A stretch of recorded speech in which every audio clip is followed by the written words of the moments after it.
नमो नमः श्रीमद् भगवत गीतामृत আজি শ্ৰীমদ্ ভগৱত গীতাৰ সাংখ্যযোগ নামৰ দ্বিতীয় অধ্যায়ৰ অষ্টাদশ সংখ্যক শ্লোকফাকি হৈছে এনে ধৰণৰ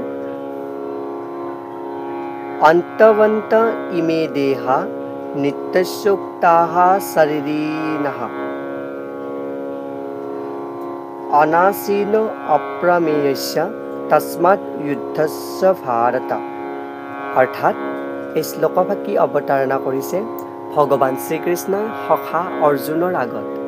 ইয়াতে শ্লোকফাকিৰ গূঢ়াৰ্থ এনেদৰে অৱতাৰণা কৰিছে, কেৱল মাত্ৰ অবিনাশী অপৰিমেয় অৰ্থাৎ যাক জুখিব নোৱাৰি আৰু শাশ্বত জীৱাত্মাৰ ভৌতিক দেহাটো নশ্বৰ আৰু ক্ষয়শীল।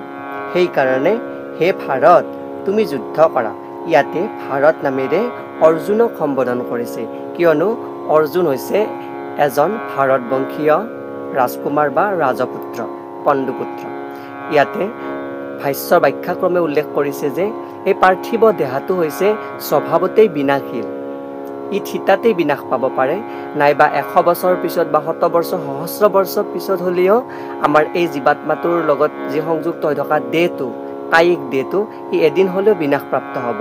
কিন্তু দেহটোৰ চিৰকাল কোনেও ধৰি ৰাখিব নোৱাৰে, যদিও চেতন আত্মাটো ইমানেই সূক্ষ্ম যে তাক কোনো শত্ৰুই বধ কৰিব নোৱাৰে, কোনো অস্ত্ৰৰ দ্বাৰা কাটিব নোৱাৰে বা ইয়াক কোনো দেখা নাপায়।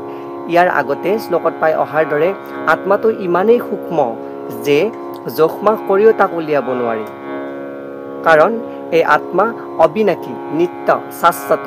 ইয়াতে উল্লেখ কৰিছে যে বেদান্ত সূত্ৰত চিৰঞ্জীৱী জীৱাত্মাটোক আলোকময় বুলি বৰ্ণনা কৰিছে। আলোকময় অৰ্থাৎ যি পোহৰৰ উৎস, কণিকা।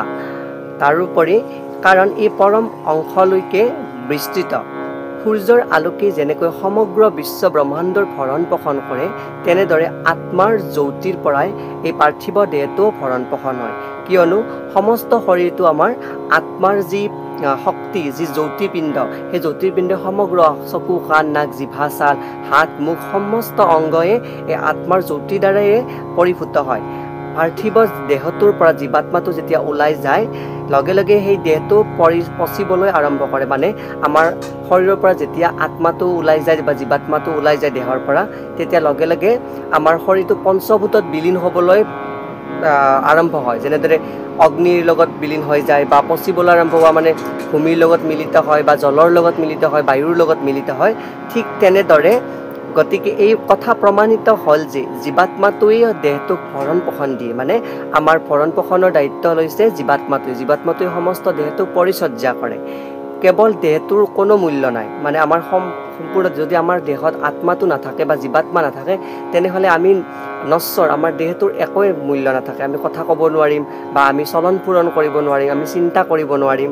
সেইবাবে অৰ্জুনক যুদ্ধ কৰিবলৈ ভগৱান শ্ৰীকৃষ্ণই উপদেশ দিয়াৰ লগতে পাৰ্থিৱ দেহটোৰ স্বাৰ্থ লৈ চাই ধৰ্মীয় নীতি বিসৰ্জন দিয়াৰ পৰা বিৰত থাকিবলৈ কৈছে। এই শ্লোকফাকি কেৱল অৰ্জুনৰ বাবেই নহয়, সমস্ত মানৱ জাতিৰ বাবে ই প্ৰয়োজনীয় শ্লোক। ধন্যবাদ।